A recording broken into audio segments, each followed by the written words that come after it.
Buenas a todos los maestros y maestras de Neiva. Vamos a hacer un video donde vamos a narrar un poco la historia de poblamiento del municipio de Neiva, las características ambientales, sociales y culturales que se han construido en este territorio.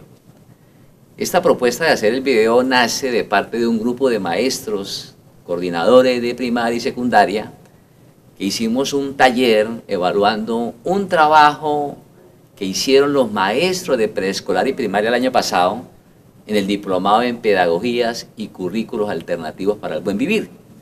Cuando empezamos a mirar la matriz que hicieron los profesores, comuna por comuna y de cada uno de los corregimientos, se plantea de parte de los profesores como la importancia de hacer como un video donde tratemos de ser lo más pedagógicos para transmitir en un plano, en un tablero, esas características de poblamiento y todas las dimensiones que trabajaron los profesores.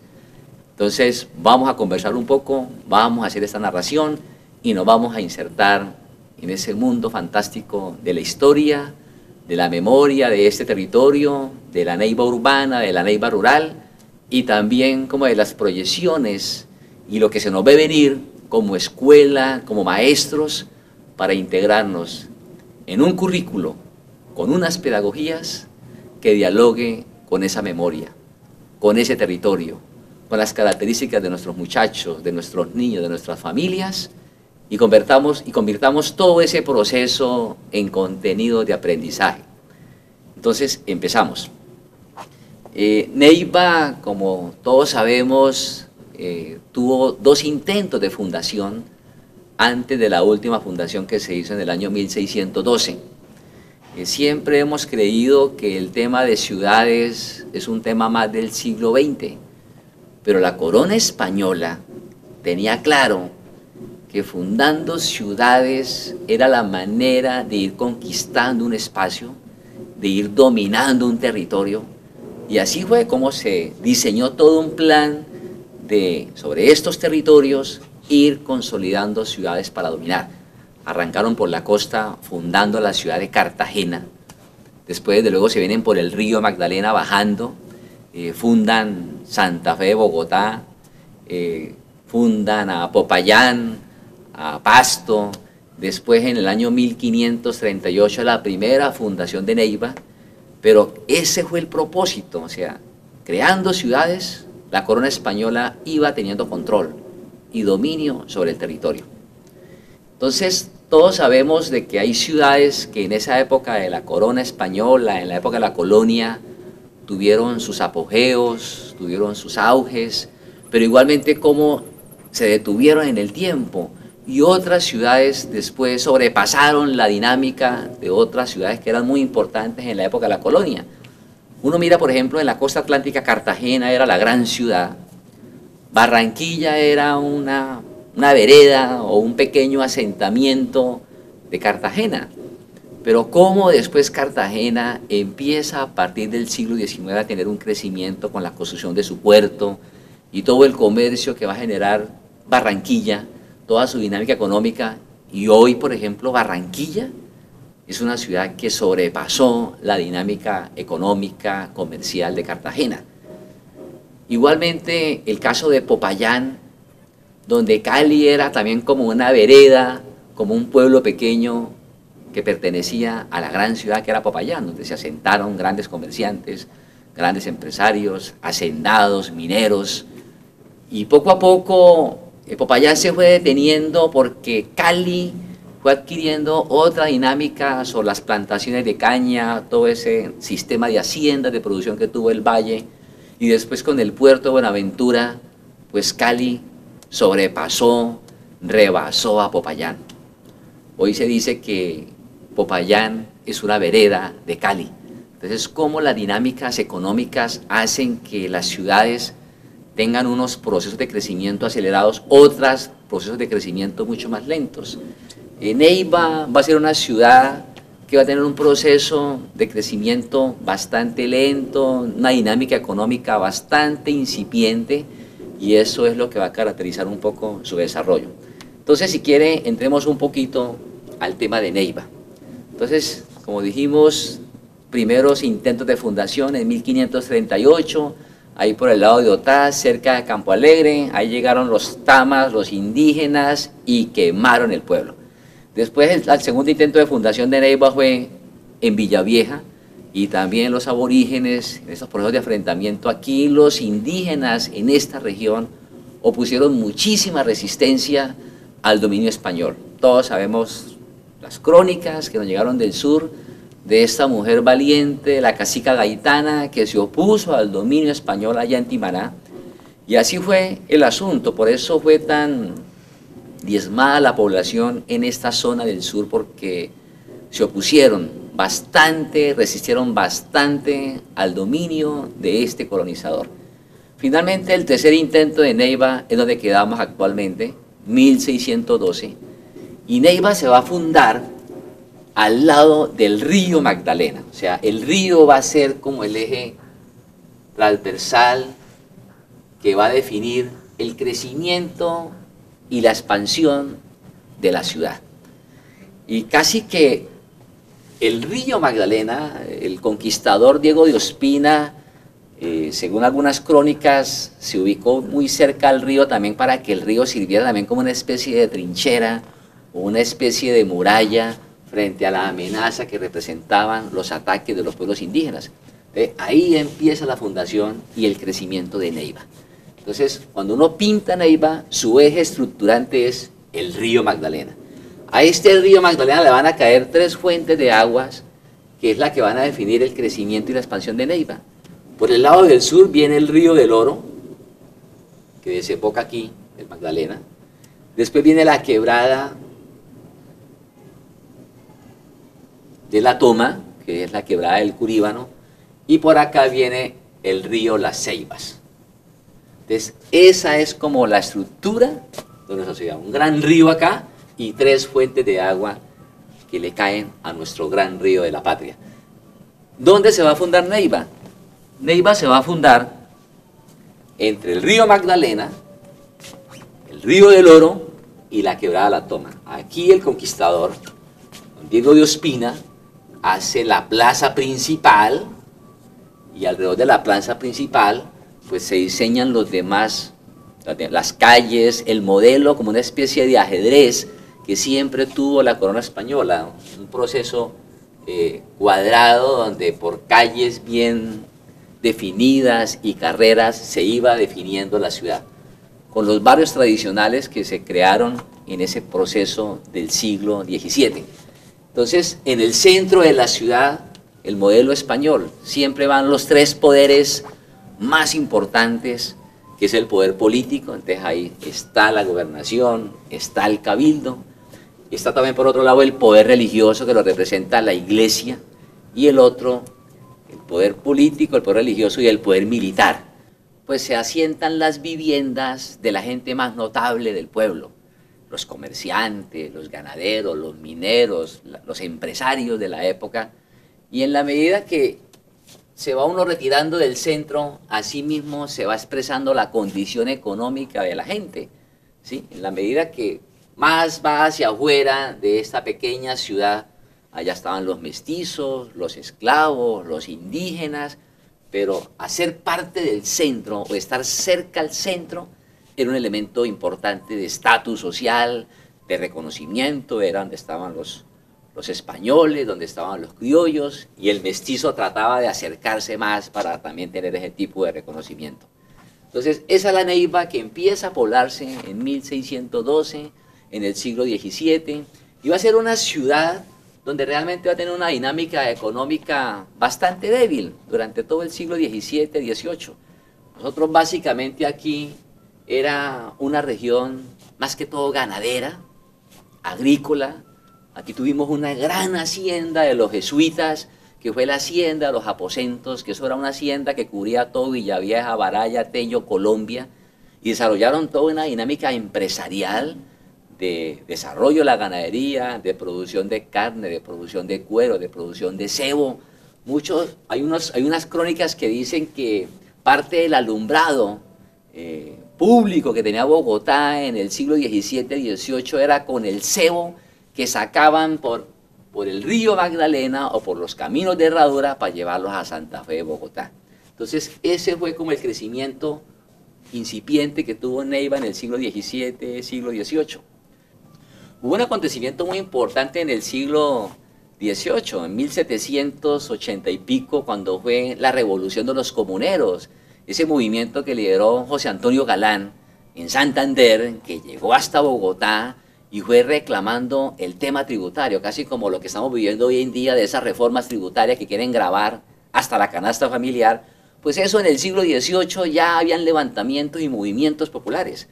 Y aquí en Neiva se gestó también un pequeño movimiento liderado por un líder muy importante, Toribio Zapata, que incluso asesinó al gobernador de esa época y fue un líder muy reconocido en esa gesta, en esa lucha por reivindicar un mejor tratamiento que la corona realmente estaba imponiendo. Entonces, eso fue muy importante. Otro movimiento político muy importante en Neiva en el siglo XIX, ya en 1810, que fue el grito de la independencia, pues aquí también en Neiva se unieron un grupo de ciudadanos, mientras en Bogotá estaba Camilo Torres, Antonio Nariño, la Policarpa, aquí en Neiva también se gestó un movimiento liderado por Benito Salas, por eso el nombre del aeropuerto en memoria a este prócer que murió fusilado igualmente aquí en el parque principal, Manuel Asensio Tello, en fin, una cantidad de personas que cuando uno va al parque principal allá está la estatua, el símbolo, el obelisco donde están todos los nombres de esos próceres que hicieron el primer intento de independencia, de liberarse de un régimen como era el régimen español. Entonces eso fue el siglo XVIII. La economía de Neiva por allá en mediados del siglo XIX, 1850, es que va a tener un mayor crecimiento con el desarrollo de la quina y el caucho. Todos bien sabemos cómo sobre esta cordillera oriental se empezaron a dar procesos de colonización alrededor de la quina y el caucho, y entonces bajaban los kilos, las arrobas, las toneladas, y ahí se embarcaban por el río. Aquí en el puerto del Caracolí, era el punto importante. Puerto del Caracolí es pasando aquí casi sobre la quebrada La Toma, donde llegaban las canoas grandes que eran los champanes, que eran movidos por unos hombres corpulentos que eran los bogas. Por aquí se transportaba por el río todo este tema de la quina y el caucho. También hubo producción de cacao, algo de tabaco, y ahí empezó Neiva como a tener un poquito más de dinámica económica y a tener un poquito más de crecimiento, pero era realmente Neiva casi que un camino de tránsito entre Santa Fe, Bogotá, Popayán, Pasto, Quito. Eso éramos nosotros, como un corredor de tránsito, de hospedaje de todos esos pobladores, pero Neiva realmente no era una ciudad que tuviera gran minería como la tuvo Antioquia, ni tuvo grandes plantaciones de caña como la tuvo el Valle, no, era una economía bastante marginal para esa época. Solamente con la quina y el caucho es que se va a dar una mayor dinámica económica sobre el río. Aquí también llegaron unos pequeños barcos a vapor, con la revolución industrial, que inventamos el vapor, llegaron unos pequeños barcos y eso permitió el transporte mejor de todos estos temas, de toda esta producción, pero aquí después trataron de llegar otros barcos con mayor calado, pero fue imposible. O sea, el río Magdalena sobre ciertas partes de Fortalecillas, Aype, Natagaima, se pone muy bajito y realmente no fue posible, no prosperó la navegación por vapor. Entonces, casi que el mayor uso fue a través de los champanes y haciendo uso de la fuerza física, de la fuerza humana, y ahí es donde se empieza a desarrollar más esa parte. Estos bogas, que eran los que movían los champanes, van a ser el primer sindicato de trabajadores que nace empezando el siglo XX. Y liderados por un líder político muy importante que era Reinaldo Matiz, que trajo influencias políticas de Europa. Reinaldo Matiz había estado en Alemania, en Europa, había conocido todo el tema del movimiento obrero, el movimiento sindical, el desarrollo de la industria, el desarrollo de la modernidad, y trajo esas ideas de organización, unas ideas liberales, otras de tipo socialista, donde trató de reclamar los derechos de los trabajadores. Ahí empieza ese proceso de Neiva. Realmente lo que va a empezar a despegar mucho más la dinámica de Neiva es cuando va a llegar el ferrocarril, cuando va a llegar el tren. El tren va a llegar a Neiva y entra por acá. Viene de Fortalecillas y llega aquí. El ferrocarril. En el año 1938, el ferrocarril era una estrategia que se agilizó porque el tren estuvo mucho tiempo allá en Villavieja y no alcanzó a llegar a Neiva durante muchísimos años, pero a raíz de la guerra con el Perú, en los años 1930 es cuando el gobierno nacional decide seguir impulsando el desarrollo del ferrocarril. La idea era que el tren llegara hasta Florencia con el ánimo de movilizar toda una estrategia militar, tropas, armas, para mirar cómo podía contrarrestar la amenaza que representaba el Perú. Pero con la terminación de la guerra con el Perú, pues el tren quedó básicamente aquí en Neiva.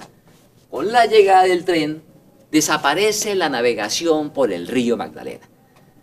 Mueren los champanes, se quedan los bogas sin trabajo y ahí hay un desplazamiento completo de todo este tema de ocupación. Con la llegada del tren va a generarse el crecimiento cercano al tren, que va a ser el barrio El Altico, el barrio Modelo en los años 40, ¿sí? Después viene por aquí a sentarse en algunas poblaciones por el lado de Chapinero, por aquí por el lado de Tenerife, bordeando el río Las Ceibas. Ese va a ser el crecimiento de los años 40 en Neiva. Va a ocurrir un hecho pues, muy doloroso en Colombia, que va a ser en el año 1948. Bueno, paralelo a la llegada del tren, pues también empezó a llegar los carros. Aquí llegaron los primeros carros de Neiva, fue en los champanes, fueron transportados y aquí se terminaban de armar y aquí se tenían los primeros carros para andar por la plaza principal y por algunas calles de Neiva antes de que llegara la carretera.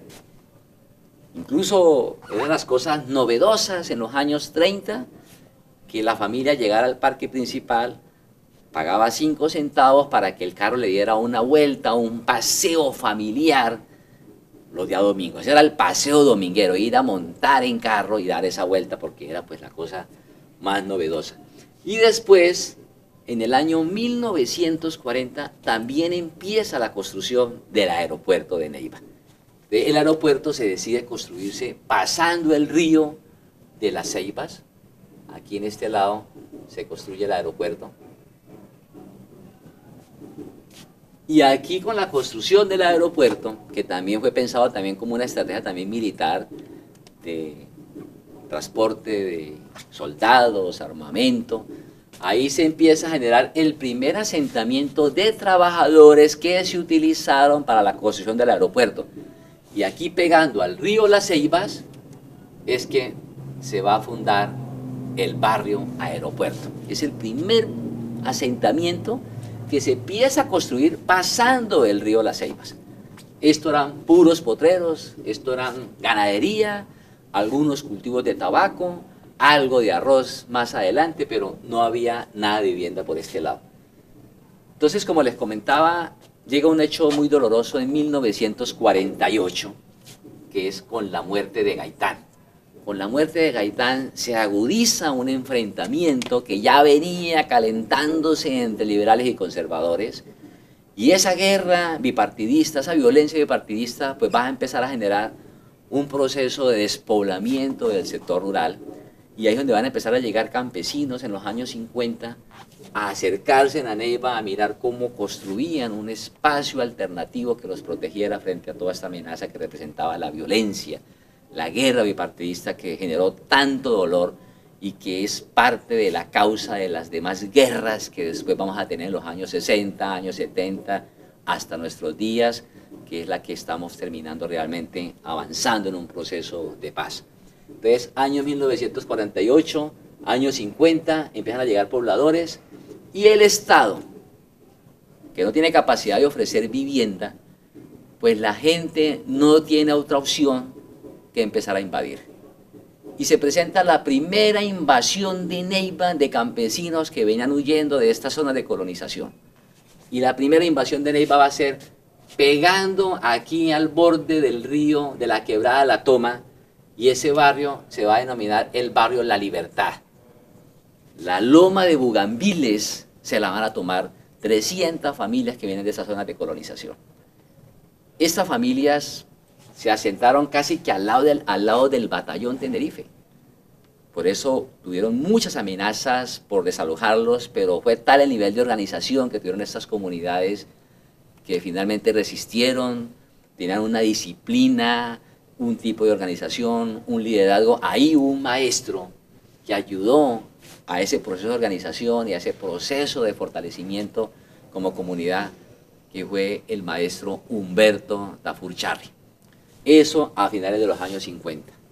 Pero paralelamente a esta invasión hay una particularidad muy interesante, es que el centro, pues eran 4 barrios tradicionales, lo que es el barrio San Pedro, los Mártires.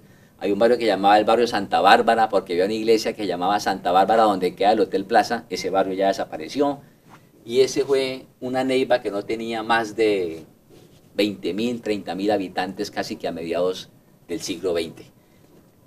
Un barrio que tiene una particularidad muy interesante es aquí, donde queda la Comuna 3, que es el barrio Quirinal. El barrio Quirinal, un barrio que fue promovido a través del Instituto de Crédito Territorial en la época de Gustavo Rojas Pinilla. Gustavo Rojas Pinilla era el presidente de Colombia, fue un militar que gobernó a Colombia casi durante 4 años, y en esa época el hombre definió un proyecto urbanístico especial para los militares, para los oficiales que residían aquí en Neiva.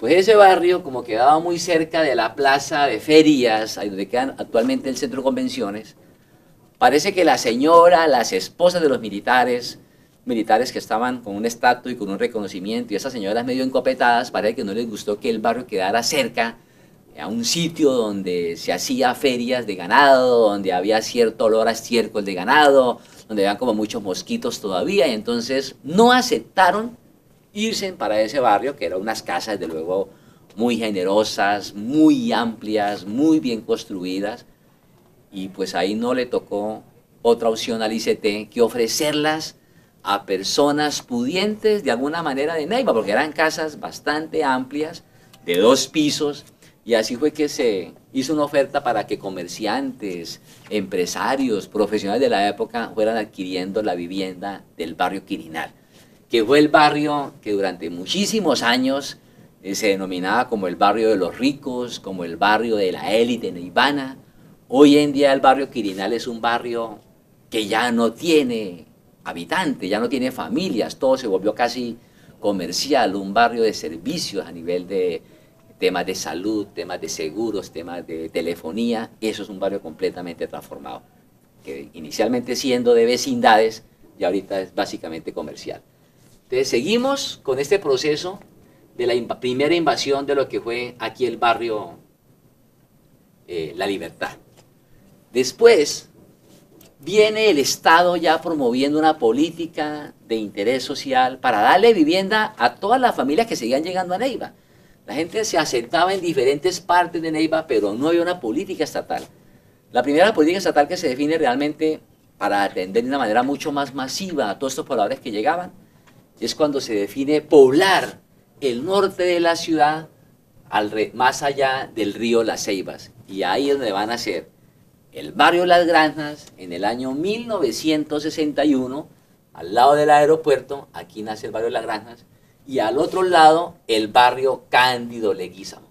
Estos 2 barrios son barrios que nacen incluso como una política de la Alianza para el Progreso, una política norteamericana, de mirar a ver cómo se invertía más en esos países, en programas sociales, porque les preocupaba muchísimo lo que había sido el fenómeno de la Revolución Cubana, y les preocupaba que por toda América Latina se fueran a gestar movimientos revolucionarios, y por lo tanto había que atender con estos tipos de programas estos temas sociales.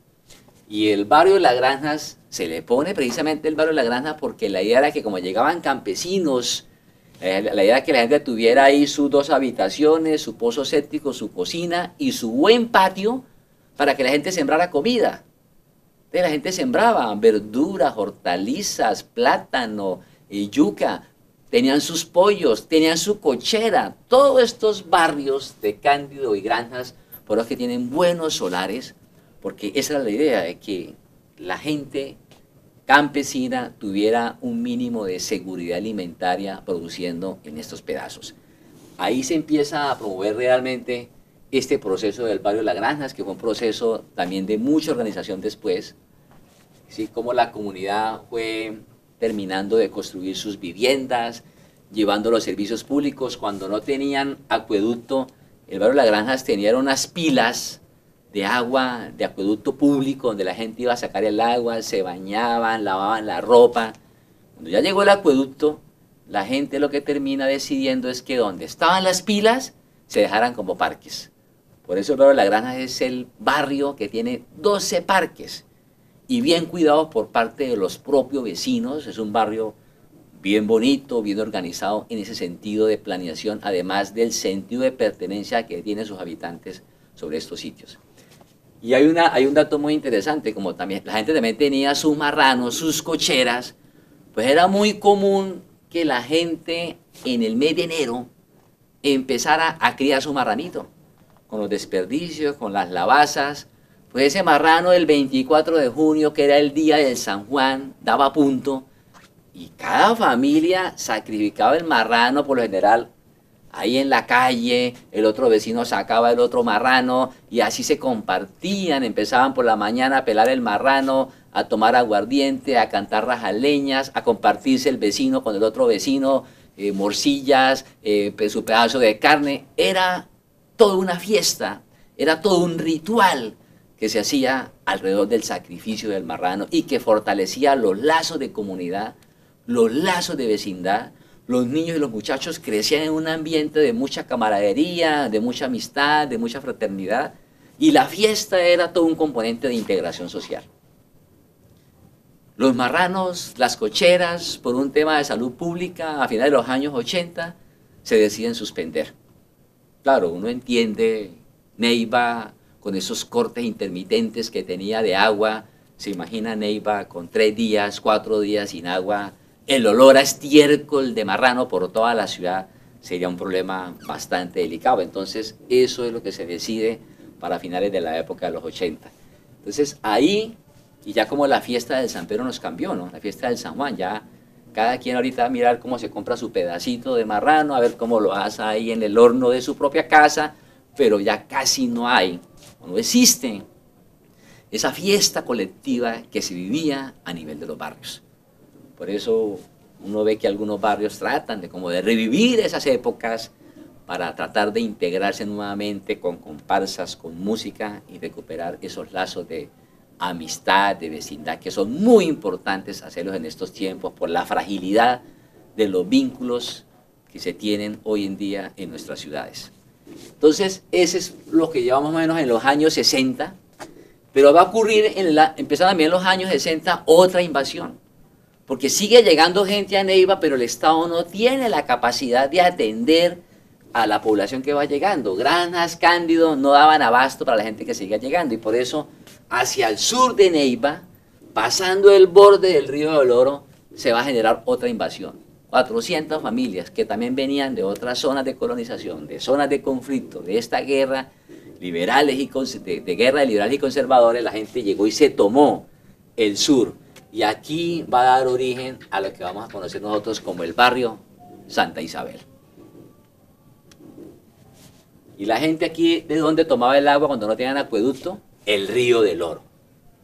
Un río del Oro limpio, un río del Oro bonito, con un buen caudal, que tenía peces. Uno escucha a los pobladores, a los padres de familia, diciendo que se bañaban en el río del Oro, que cogían pescado, los paseos de olla, que Charco Azul, que el Charco de las Peñas, en fin. Ahí ese era un espacio de sociabilidad muy importante.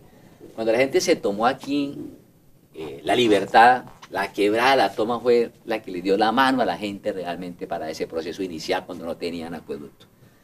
Aquí empieza un proceso de organización, y negocian con la familia Masduque, finalmente la quedada de las familias en ese territorio, Y la gente empieza a presionar porque ya después de 2 años, 3 años sin acueductos, sin servicios públicos, y la gente empieza a organizarse, a hacer manifestaciones, y hacen en los años 64, 65 una denuncia simbólica, y es que ponen un letrero en una especie de un arco, un letrero que decía: bienvenidos a Marquetalia, República Independiente. Cuando la comunidad pone ese letrero, eso generó una zozobra en Neiva, sobre todo en la clase política, en la élite neivana, cuando vieron que en el sur de Neiva posiblemente estaban llegando los guerrilleros de tiro fijo, porque Marquetalia fue el sitio donde se fundó las FARC. Entonces, ante esa zozobra que se generó, ahí es cuando el gobierno se pone pilas y decide hacer un crédito extraordinario para mirar cómo le construyen rápidamente el tema de acueducto, alcantarillado y los demás servicios a esta comunidad. O sea, fue un uso que hace la comunidad para llamar la atención, para hacer como una especie de denuncia, pero eso generó realmente ese proceso ahí de movilización. Entonces, ahí empieza años 60. Años 70, sigue llegando más gente. ¿Dónde se sigue asentando la gente? Entonces, hacia el oriente de la ciudad, bien al oriente de la ciudad, años 70, se va a generar un proceso de poblamiento bien retirado del crecimiento que traía Neiva. Y eso va a ser aquí, pegando aquí a la parte alta, entre la quebrada La Toma y el río Las Ceibas, y va a ser el barrio de Las Palmas. El barrio de Las Palmas es un barrio que empieza a construirse donde el dueño de la tierra, de esa hacienda, don Bernardino Barreiro, empieza a vender lotes y empieza a generar este proceso de poblamiento, y así empieza a construirse. Después la gente lucha por llevar el agua, lucha por llevar el alcantarillado. Aquí la gente le tocaba ir hasta el río Las Ceibas a sacar el agua, después pusieron un ariete para que le bombeara el agua y lo llevara hasta un tanque principal ahí en el barrio Las Palmas, y la gente iba a bañarse, a sacar el agua para el consumo humano, para lavar la ropa. Esa era como las primeras fases que tuvo aquí el barrio Las Palmas. Otra invasión que se va a generar en Neiva en los años 70 va a ser aquí por el lado del suroriente de Neiva, casi que pegando al río del Oro, y ese barrio se va a denominar Alfonso López. Alfonso López va a marcar el crecimiento de Neiva hacia el sector del suroriente de la ciudad. Igualmente Las Palmas va a marcar el crecimiento del oriente de Neiva. Y aquí la gente invade alrededor de la quebrada La Cabulla, también tierra de la familia Mazduque, y ahí logran negociar para ellos poderse asentar. Muchos de estos terrenos de Mazduque se cedían al municipio para legalizar estos tipos de invasiones, de asentamiento y seguir construyendo otros barrios. Era un cambio donde don Mazduque ponía la tierra y el municipio le hacía descuentos en impuestos a esta familia, que era la dueña casi de todo este territorio. Podemos decir casi que una tercera parte de esta ciudad era propiedad de esta familia. Entonces, ahí empieza el barrio Alfonso López, años 70. Y otra invasión para los años 70 va a ser bien al norte de Neiva, que va a dar origen al barrio Alberto Galindo. Alberto Galindo aquí se va a fundar. Entonces, como podemos ver, son sitios bastante retirados del poblamiento tradicional que traía la ciudad. Bien casi que a los extremos, o sea, empieza Neiva en los años 70 a fundarse desde la periferia, y desde la periferia es que va a empezarse a poblar hacia el centro de la ciudad en los años 70, en los años 80, en los años 90. O sea, Neiva no experimentó un crecimiento paulatino del centro hacia la periferia, sino más como de la periferia hacia el centro. Y todas estas familias lucharon muchísimo por los servicios públicos. Hay una anécdota muy importante por qué la gente invade allá en Alberto Galindo en un basurero que era de propiedad del municipio. En los años 1967, más o menos por allá en esa época, el alcalde de la ciudad toma una decisión de trasladar la zona de tolerancia de Neiva. En esa época no era bien vista que la zona de tolerancia quedara dentro de la ciudad, sino que eso tenía que quedar retirado, por fuera de la ciudad. Entonces la decisión que toma ese alcalde es que aquí en este punto, donde está el basurero, que es un terreno del municipio, allá se pueden reubicar la zona de tolerancia. Pero eso generó en las mujeres, en las señoras, del barrio de Las Granjas una voz de rechazo, de protesta, de que cómo así que se le iban a acercar a la zona de tolerancia, ahí cerca como al barrio de Las Granjas, eso puede generar problemas serios de infidelidad en las familias. Entonces, esa protesta que hicieron estas señoras de esos sectores impidió que la alcaldía finalmente trasladara y sacara la zona de tolerancia hacia el norte.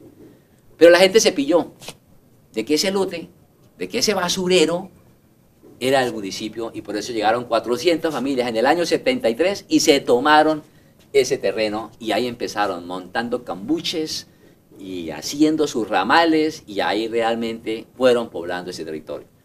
La gente de donde tomaba el agua ahí viviendo al lado de, ahí en Galindo, una quebrada muy bonita, la quebrada del Venado, que también los pobladores cuentan que tenía su buena fuente de agua, que tenía pescado, la gente se iba a bañar, a lavar la ropa, el paseo de olla, en fin, el espacio de sociabilidad que tenía estos tipos de quebradas.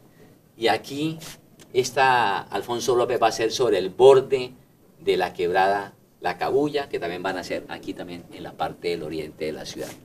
Entonces, estos barrios que a través de sus luchas, a través de sus organizaciones, son las que van a mover para que el Estado les tenga que llevar servicios públicos. Por ejemplo, a Las Palmas hay que construirle la carretera, y después de que construirle la vía para el transporte público, pues hay que llevarle acueducto, alcantarillado, igualmente llevar acueducto y alcantarillado hasta el barrio Alberto Galindo.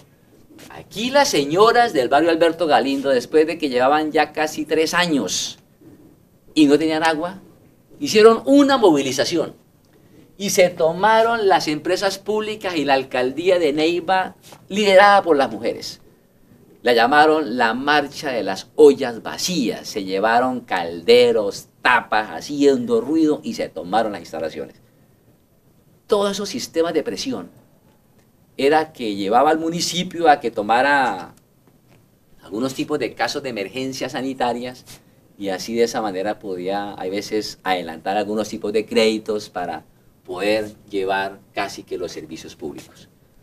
Pero una de las cosas que poco se ha analizado es que toda esta presión de estos pobladores por llevar servicios públicos hizo de que los terrenos que quedaban aquí para estos lados, ya con servicios, esta zona quedaba equipada de servicios públicos. Por lo tanto, el valor de la tierra aumentó. Eso terminó favoreciendo muchísimo a los dueños de todas estas tierras, porque el Estado llevaba servicios públicos, llevaba equipamiento urbano, llevaba infraestructura, y al aumentar la renta del suelo, que es lo que llamamos nosotros hoy la plusvalía o la valorización, todos esos conceptos son muy importantes, nunca se cobraron. Hasta ahora es que Neiva está poniendo sobre la mesa la necesidad de cobrar la plusvalía por los cambios, por las valorizaciones que se dan los predios a raíz de la intervención de obras, de recursos públicos que hace el Estado en estos territorios. Entonces, ese es un tema que ha estado aplazado ahí, que no se ha analizado bien ahí realmente de lo que ha pasado realmente en la ciudad. Entonces, ese es más o menos como el proceso, el panorama.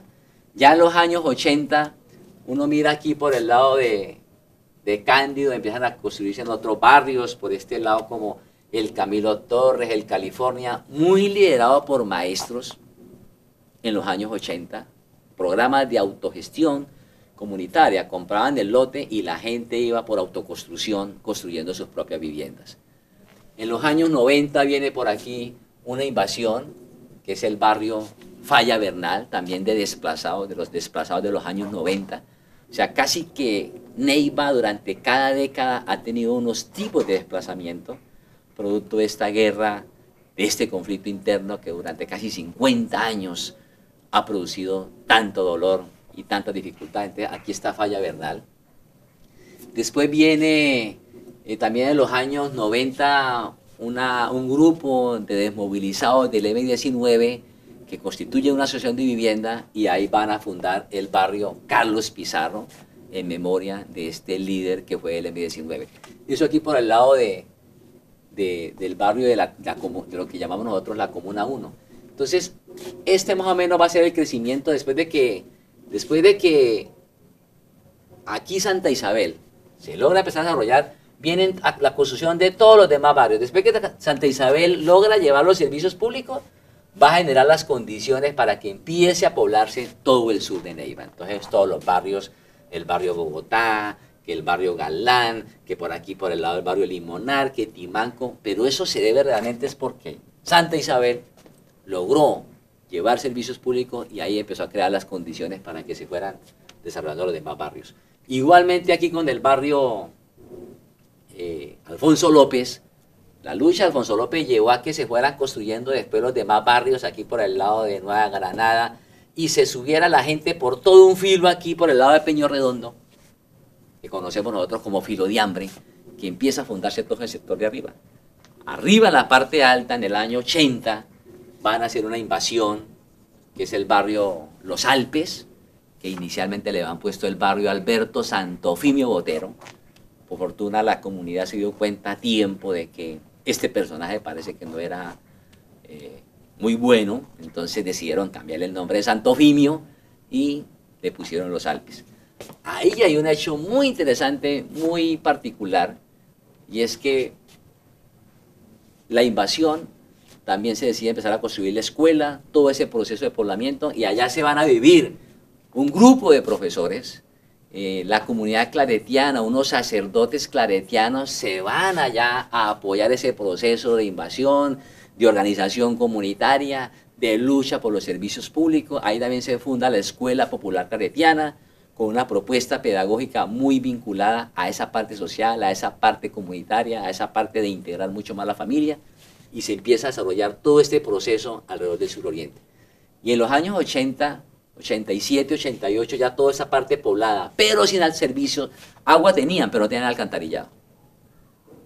Y es así que en el año 87, 88 la gente constituye un comité de servicios públicos y empiezan a hacer movilizaciones, marchas, protestas, paros, reclamando realmente la presencia del Estado con inversión para resolver ese problema de saneamiento básico que era muy delicado. Y aprovechando una vez en el año 87 una fiesta del San Pedro, la comunidad se bajó de aquí de todo ese sector y se metió en la comparsa, en los desfiles de Neiva, con su carroza, con su comparsa, con su reina, y llevaron una muñeca grandota con un nombre que decía la señorita de las aguas negras, como un elemento de denuncia ante la ciudad, que mientras nosotros estábamos de fiesta, la gente del suroriente estaba conviviendo con las aguas hervidas por las calles y afectando todo ese problema a los niños y a todas las familias. Entonces fueron hechos también muy interesantes y muy particulares que dieron aquí en el suroriente. Con el desarrollo de Las Palmas viene todo el poblamiento aquí por el borde del río La Ceiba. Nosotros conocemos como la Media Luna, con Palmas 2, Neibayá, Palmas 3, Las Camelias, San Bernardo, Oro Negro. Todos estos tipos de asentamientos nacen ya sobre la parte de abajo, y muchas de esas fueron por asociaciones de vivienda que compraban lote, pero otras partes también por invasión. Y ya después vienen procesos de asociaciones de vivienda que empiezan a construir sus viviendas por autoconstrucción, o ya después también con viviendas de urbanizadores privados que empiezan a desarrollarse por todo este lado. Bueno, en fin, y aquí Galindo pues va a jalonar el crecimiento para que después venga el barrio Carbonel, después Eduardo Santos, Echandía y todo lo que nosotros vamos a conocer aquí por el lado del norte de la ciudad. Más o menos ese ha sido como el crecimiento. Claro, ya Neiva después empezó a tener ya en los años 2000 un desarrollo, pues llegaron los centros, algunos centros comerciales, empezaron a llegar más conjuntos residenciales, empieza también la promoción de los condominios, y así empieza realmente a terminarse de poblar todos estos sectores que nosotros tenemos en el sur, en el oriente y en el centro. En el año 1995, no, primero en el año 1989, se decide que la ciudad hay que dividirla por comunas. Por eso es que en ese primer proceso del 89 se crean 8 comunas y 4 corregimientos.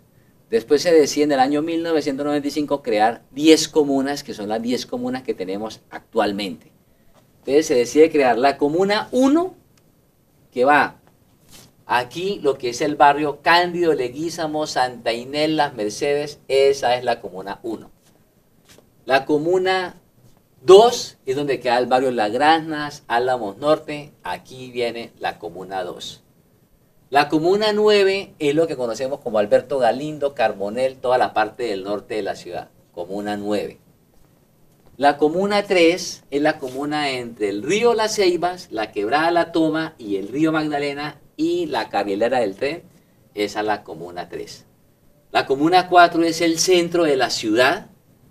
La Comuna 6 es el sur de la ciudad, lo que generó Santa Isabel hacia el sur, la Comuna 6. La Comuna 7 es la que viene aquí por el lado de Quebradita, la que viene aquí por el barrio Ventilador, Obrero, Las Américas, eso es la Comuna 7 y se sube por estos lados, por estos lados, aquí así, hasta la Floresta, hasta arriba, hasta Ipanema, esa es la Comuna 7. La Comuna 8, esto lo conocemos como surorientales, al lado de Peñorredondo, Comuna 7. Comuna 7 y la Comuna 8. La Comuna 5 es donde empieza el barrio La Libertad, todo lo de Bugambiles, arriba al Jardín, hasta Villacafé, esa es la Comuna 5. Y la Comuna 10 es donde queda el barrio Las Palmas. Entonces Neiva define ya con más claridad todo lo que es su perímetro urbano, ¿sí? Y se hace esa división en las 10 comunas. Igualmente, la parte rural, en estos momentos del 95 se definieron 4 corregimientos, pero después hubo una reforma que decide crearse 8 corregimientos. La historia de los corregimientos de Neiva, ¿sí? Hacia el oriente, aquí por el borde del río Las Ceibas, lo que es Vega Larga, lo que es San Antonio, lo que es Las Ceibas, esta zona se empezó a poblar a finales o a mediados del siglo XIX. Lo que generó el poblamiento de la cordillera oriental, subiendo por el río Las Ceibas y también por el río Fortalecillas arriba, donde queda Vega Larga, fue el desarrollo de la quina y el caucho. Con esos dos productos es que empieza a poblarse estas cordilleras, llegaron campesinos colonizando y se fueron metiendo para ocupar estos espacios. Ya en los años del siglo XX, que va a llegar el café, pues el café también le va a dar una dinámica mucho más importante para el asentamiento de campesinos y con productos de pan coger como yuca, plátano, frutales, y empieza toda la zona de Vega Larga, de San Antonio y hacia las Artes del Caguán y yendo para Balsillas a poblarse todo ese sector. Aquí hay particularidades muy interesantes. Vega Larga, por ejemplo, los profesores investigaron que ahí existió la hacienda del Cedral, ahí en Vega Larga, una hacienda cafetera, que el dueño era el papá de Jorge Villamil Cordobés. Era una hacienda que ocupaba 100, 200 trabajadores en cosecha, tenían unos sistemas de dormitorios donde a toda la gente se le resolvía su situación.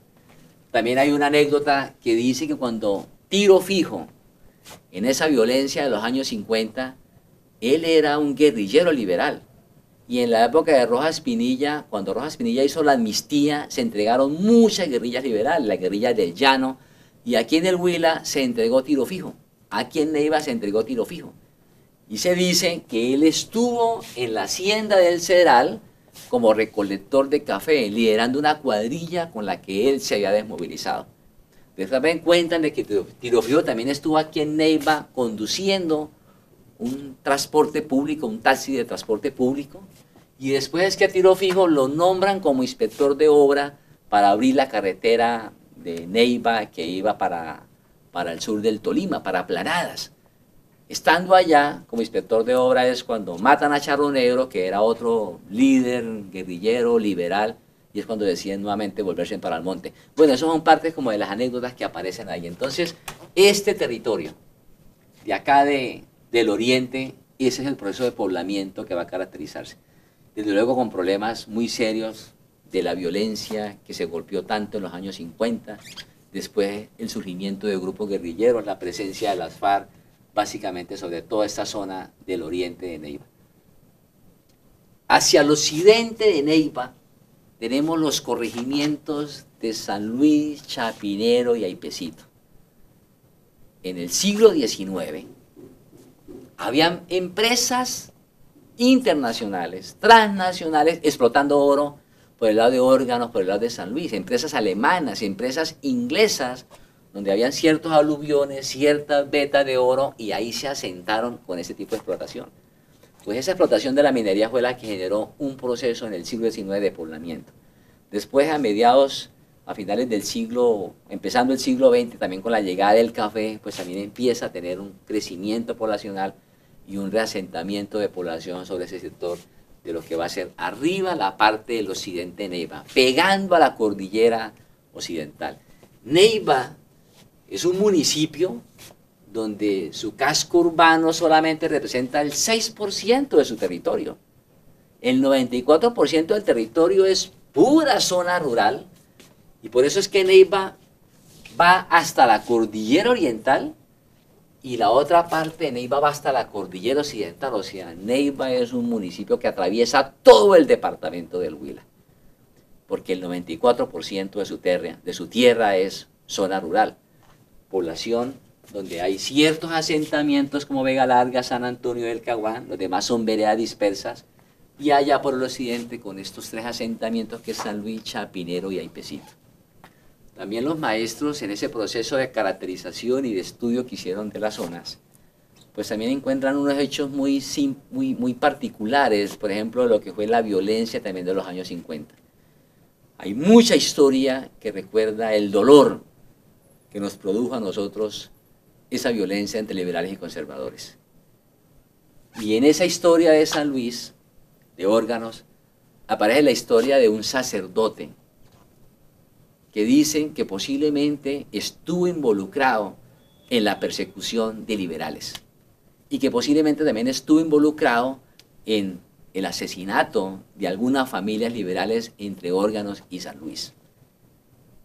Ese sacerdote era de apellido Munar, que hace como 5 o 6 años murió. Entonces, ahí hay unas narraciones de unas novelas que se produjeron en los años 50, en los años 60, que hablan del cura Munar. Y ahora que los profesores estuvieron también indagando con los abuelos, con los habitantes de esos pobladores, aparece también la historia del padre Munar. Ese sacerdote Munar, que se creía que era pájaro, conservador, en esa época, después en los años 70 fue trasladado al municipio de Tello. Y allá al municipio de Tello fue con ideas socialistas de apoyo a organizar a los campesinos para la toma de tierras. Estaba el auge de la reforma agraria y empezó a apoyar a la NU, que era la organización de los campesinos, allá en Tello, allá en Baraya, y empezó a organizar a los campesinos para que invadieran las haciendas de estos municipios.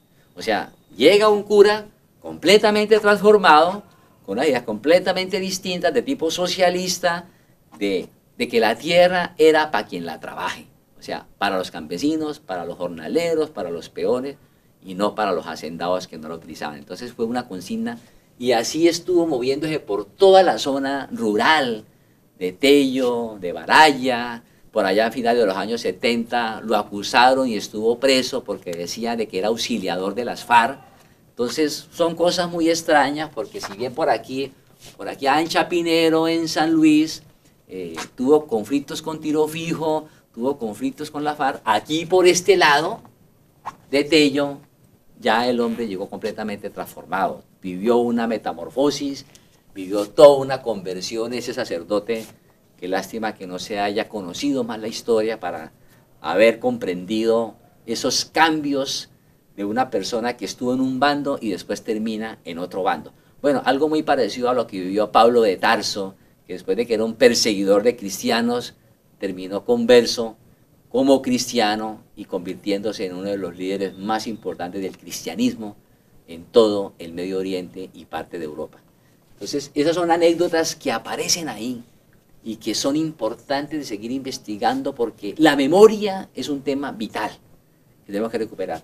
Toda esa historia de los barrios, de cómo se fueron construyendo, cómo la gente se fue organizando, cómo la gente fue luchando por los servicios públicos, cómo la gente fue construyendo tejido social en los años 60, en los años 70, en los años 80, esa memoria tenemos que recuperarla.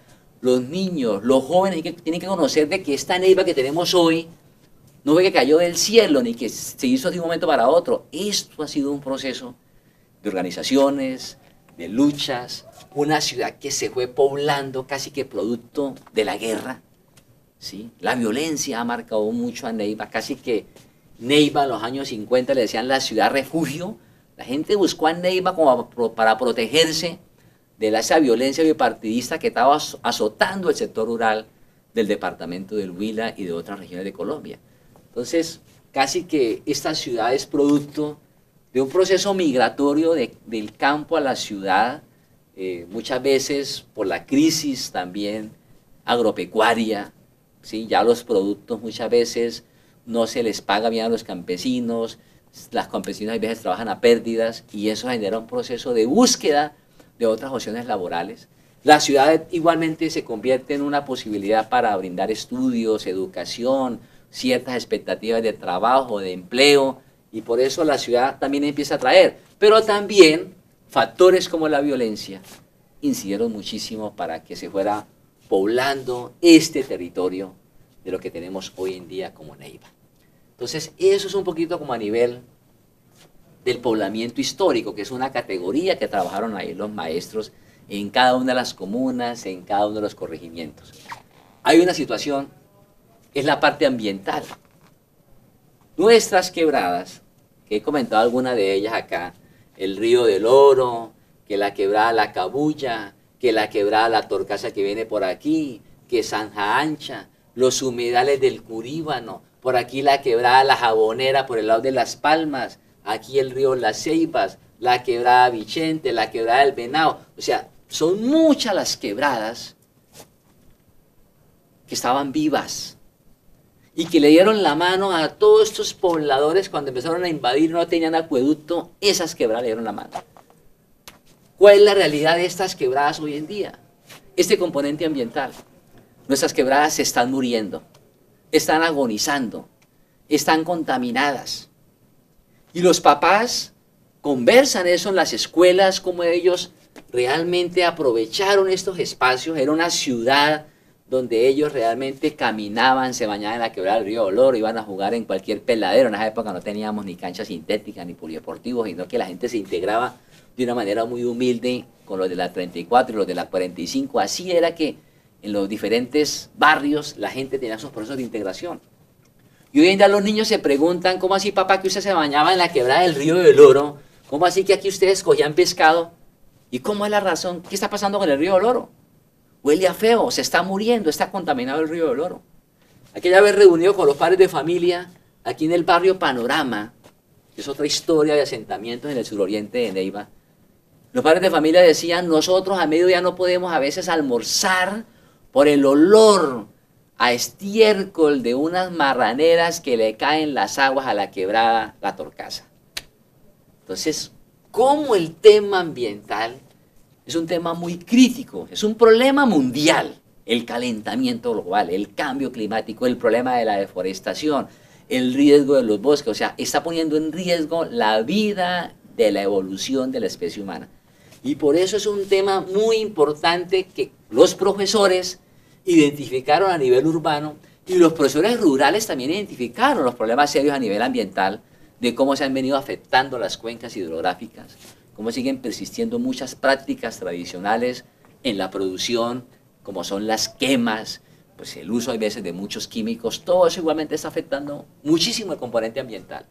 Entonces aquí se nos va a venir un tema muy importante de cómo tenemos que pensar nosotros como maestros, como escuela, como comunidad, un currículo muy soportado en el territorio y sobre estos problemas de nuestras quebradas, de nuestros ríos, de nuestros humedales. Entonces, ese es como un tema muy importante en el que se ha avanzado y aquí pues igualmente seguirlo trabajando. En la parte socioeconómica, pues uno encuentra comunas, por ejemplo, aquí en la comuna 1 predomina más que todo el estrato 2, el estrato 3. En la comuna 9 predomina más el estrato 1 y el estrato 2.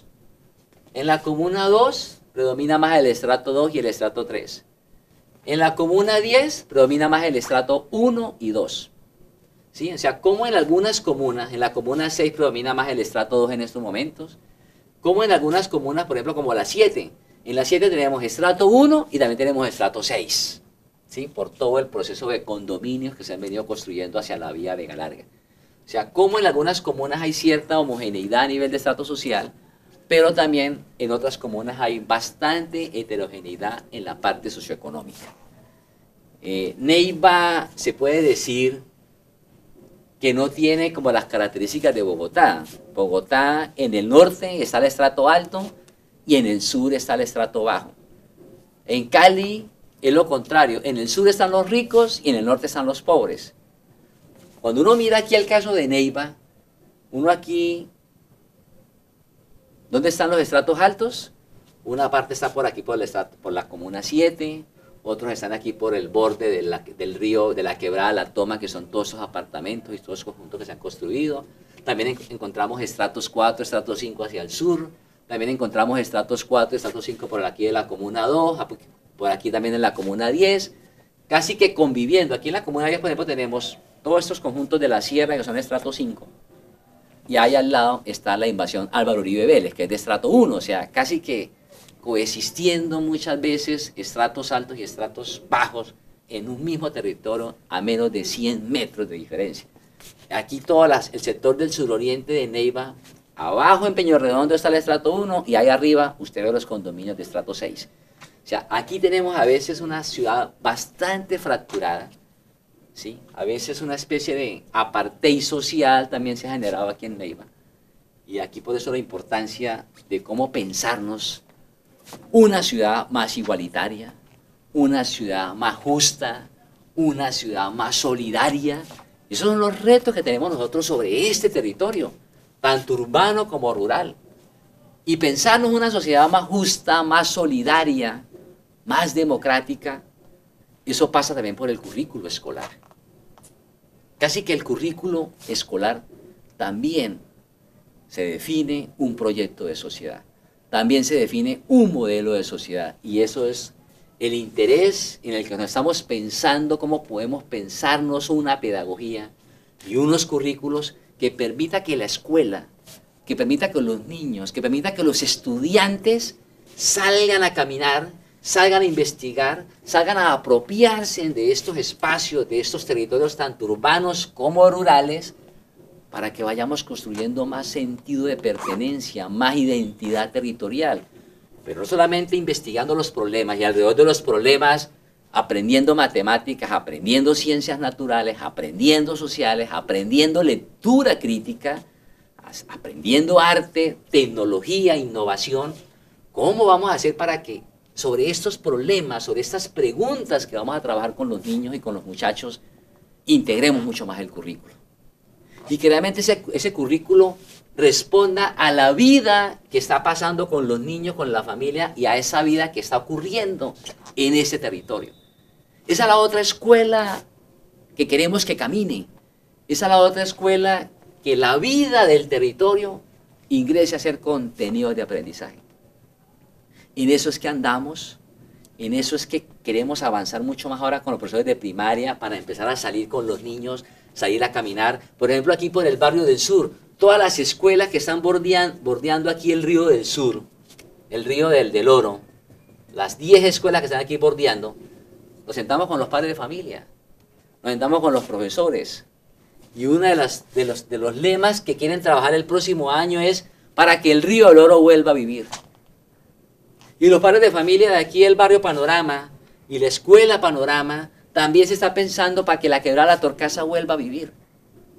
Aquí los de Palmas, para que la quebrada La Jabonera, para que el Curíbano, la Barrialosa, todos estos humedales no vayan a morir.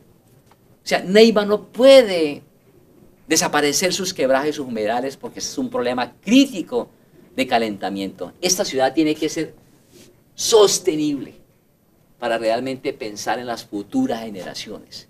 Y aquí viene un reto muy grande y es cómo ese currículo que tenemos que diseñar y que tenemos que revisar dialogue con este contexto, dialogue con este territorio para que se convierta en contenido de aprendizaje. Por eso ese trabajo tan bello que se hizo con los profes de primaria de ir a caminar el territorio, de ir a hacer cartografía social, de saber de dónde es que vienen nuestros niños a la escuela, tratar de entender las características de la familia, ese proceso tiene que continuar, pero ya saliendo con los niños y saliendo con los padres de familia también, a ir a investigar el territorio. Y no solamente investigarlo, sino cómo lo vamos a transformar. Y ahí es donde viene el gran reto también de la escuela. Pero la escuela no la puede hacer sola. O sea, nosotros como escuela tampoco podemos asumir la responsabilidad de cambiar los problemas de la sociedad, de resolver los problemas históricos y estructurales que una sociedad ha tenido. Tampoco la escuela puede asumir ese reto. Pero tampoco la escuela puede aislarse ni tampoco puede ser indiferente frente a esto que está ocurriendo, porque eso que ocurre por fuera de la escuela llega al aula. Eso lo sentimos los maestros en el aula, cuando los niños vienen con dificultades afectivas, temas emocionales, temas socioeconómicos, la violencia intrafamiliar, las precariedades en las que viven muchas veces estas familias, las estamos sintiendo. Pero sobre ciertos temas, sobre ciertos problemas, podemos movilizarnos, familia, escuela y comunidad, para resolver, por ejemplo, temas ambientales, problemas ambientales que están ahí. Y alrededor de eso vamos integrando el currículo. Y alrededor de eso vamos trabajando la sensibilidad social en los niños. Cuando el niño sale a caminar, a investigar el problema del agua, el problema de la contaminación, porque se están muriendo los pececitos, eso genera un problema de sensibilidad, eso genera un tema de sensibilidad muy importante en los niños. Cuando los niños salen a mirar las problemáticas sociales, de las invasiones, de lo que está pasando a nivel de cómo viven las familias, cómo están viviendo otros compañeritos que a veces viven en condiciones más precarias con las que él vive, eso genera sensibilidad social. Y ahí estamos apostándole a fortalecer las otras inteligencias que son muy importantes.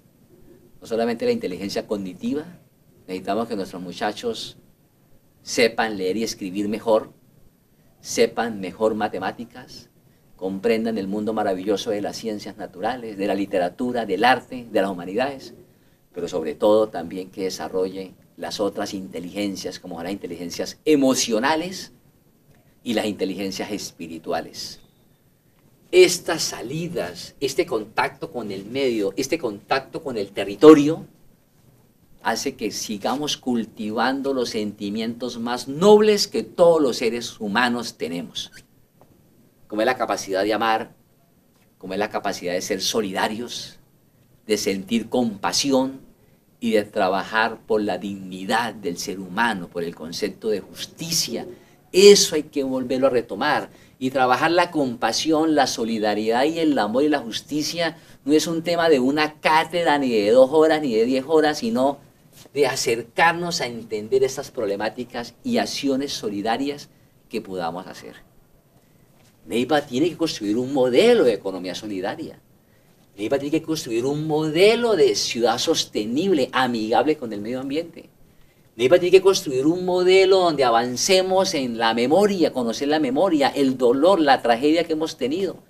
Pero todo eso de conocer la memoria es para la no repetición, para que no volvamos a tener esas violencias tan dolorosas que durante tantas décadas nos acompañaron y que ha generado tanto sufrimiento y donde todavía hay mucho dolor, donde todavía hay muchas familias que fueron, que tuvieron todo ese dolor y que todavía mantiene ese dolor.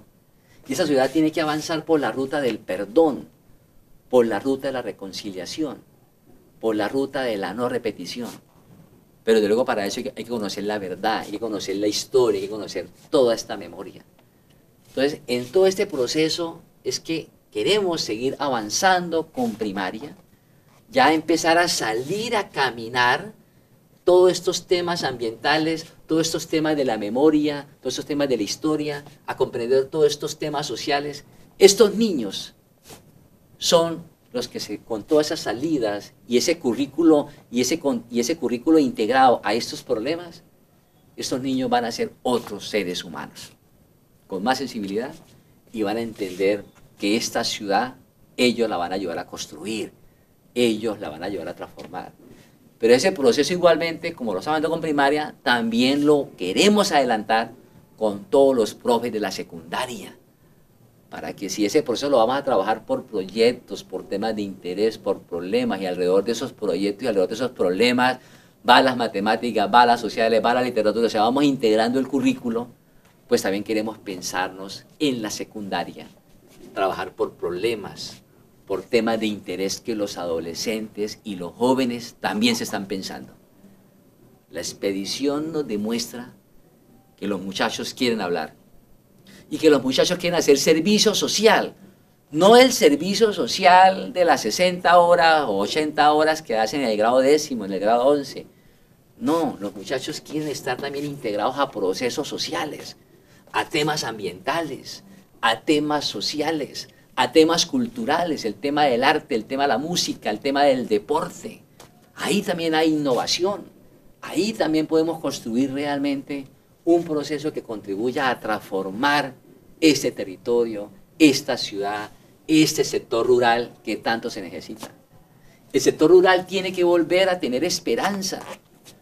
Los padres de familia decían, nos preocupa que nos estamos quedando los viejos solos en el campo y los muchachos se quieren ir para la ciudad y no quieren volver. Pues tenemos que crear condiciones para que el campo vuelva a tener esperanza, que el campesino sea tratado dignamente por el Estado y por la sociedad. Y para que si ese muchacho quiere venir a estudiar a la Surcolombiana o al SENA o a tener otro tipo de formación, tenga el interés otra vez de volver a vincularse con algún proyecto ambiental, social, cultural en el campo. No solamente en la parte productiva agrícola, sino en la parte cultural. También en el campo también podemos tener artistas, también podemos tener científicos, todos también lo podemos desarrollar en el campo, pero no generar esa fractura y ese divorcio entre el mundo urbano y el mundo rural. Aquí tenemos que superar todos esos tipos de divorcios y esos tipos de fracturas. Esa fractura entre la escuela y lo que ocurre por fuera de la escuela. Esos divorcios tenemos que superarlos. Y la manera de superarlos es salir a caminar con los niños. Por eso, con los papás, el acuerdo que hicimos es que vamos a salir y también la familia nos tiene que acompañar a esas salidas, porque vamos a construir saberes compartidos. Y vamos a girar alrededor de las preguntas de los niños para que realmente nos motivemos todos a construir saberes colectivos.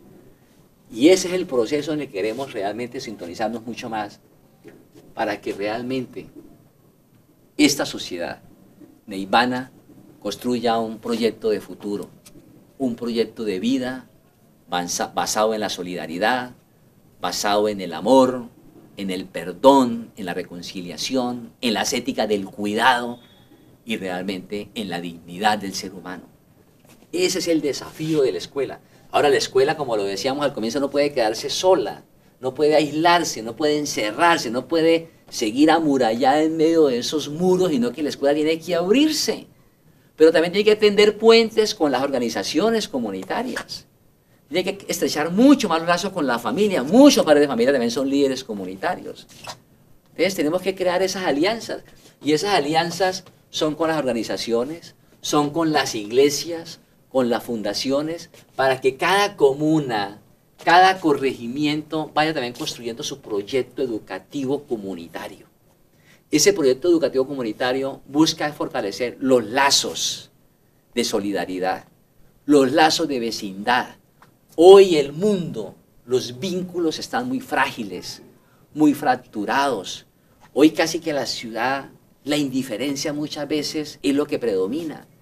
¿Sí? La indiferencia frente al destino del otro, la apatía frente a la institucionalidad, la desconfianza. Tenemos que contrarrestar esa desconfianza, esa indiferencia, esa debilidad por lo público, la tenemos que construir en los territorios, construyendo proyectos educativos comunitarios, donde la escuela va de la mano con la iglesia, con las instituciones sociales, con las organizaciones comunitarias. Casi que hay dos organizaciones que tienen la capacidad de convocatoria. Una son las iglesias y otras son las escuelas. Pero también necesitamos unas iglesias que se vinculen a estos temas reales que está viendo la comunidad. Me llamó poderosamente la atención esta semana la cumbre que hizo la ONU con pueblos indígenas y con religiones del mundo. Un diálogo interreligioso. Participaron la Iglesia Católica, iglesias protestantes, iglesias pentecostales, pero también musulmanes, budistas, de otras religiones. ¿Y el acuerdo cuál fue? El tema de proteger los bosques, el tema ambiental, la crisis climática que se debe venir, el calentamiento global que se debe venir, nos tiene que ponernos a pensar a todos cómo vamos a hacer posible para proteger la vida, para ver si es posible que la especie humana pueda continuar evolucionando en las próximas décadas. Eso es lo que se está debatiendo hoy. Hoy la prioridad no es de ser ni triunfadores ni exitosos. Hoy la prioridad es cómo vamos a cuidar. Cómo vamos a cuidar el planeta, cómo vamos a cuidar nuestros territorios, cómo vamos a cuidar la familia, cómo vamos a cuidar a los niños, cómo vamos a cuidarnos todos. Y ahí eso requiere que la escuela se plantee un currículo que convoca a la solidaridad, que convoca al compartir, a estrechar mucho más lazos con todos estos procesos. Por eso esta dinámica tan maravillosa que queremos hacer con los maestros de primaria, de salir a caminar el próximo año, las quebradas, los humedales, a conocer la memoria de todos esos procesos a través de proyectos de aula, va a ser una apuesta transformadora, que va a ayudar a construir comunidades de aprendizaje, que va a ayudar a construir comunidades de innovación y por sobre todo comunidades de transformación. Para allá es que vamos. Pero no lo vamos a hacer solos, vamos a pedir ayuda. Los mejores líderes son los que piden ayuda. Vamos a pedir ayuda a instituciones del Estado para que nos acompañen. Secretaría de Medio Ambiente, Secretaría de Gobierno, la Policía Comunitaria, la CAN, o sea, tenemos una cantidad de entidades que nos pueden acompañar para que hagamos todo ese trabajo de investigación y de propuestas que los niños van a soñar, que los niños van a pensar para ellos hacia el futuro. Y también con los adolescentes y los jóvenes, porque ellos también quieren ser escuchados. Ellos también quieren participar, ayudar a construir un proyecto de ciudad y también ayudar a construir en el campo, en la zona rural, una posibilidad de esperanza. Entonces, es una escuela que ayuda a integrar socialmente y que ayuda a crear vínculos. Lo vamos haciendo poco a poco. Esto es un proceso de largo aliento, a mediano y largo plazo, pero aquí lo importante es, además de desarrollar el cerebro con los muchachos, es desarrollar el corazón, lo más profundo que es el componente emocional y espiritual. Niños y jóvenes, familias fortalecidas emocional y espiritualmente, los conocimientos llegan por añadidura. Los saberes llegan en la medida que los muchachos estén empoderados, que tengan proyectos de vida, que tengan esperanza. A veces no es fácil la fragilidad económica de nuestra ciudad, el problema del país, pero aquí tenemos que irnos pensando unos modelos de economía solidaria, unos modelos de sostenibilidad y unos modelos de fortalecer más los vínculos entre los seres humanos. Y para allá que tenemos que avanzar en esta ciudad que tiene que proteger la vida y el campo tiene que volver a ser una esperanza para todos sus habitantes. Bueno, profesores, espero de que este bosquejo que he realizado así muy rápidamente sirva para que lo sigamos trabajando en estos procesos de acompañamiento, de formación docente que estamos realizando en el municipio de Neiva, para realmente fortalecer unas propuestas pedagógicas que hace que la escuela sea un escenario muy importante que va a contribuir a esa transformación y a esa construcción de una sociedad más humana, más justa, más solidaria y más amorosa. Chao, chao.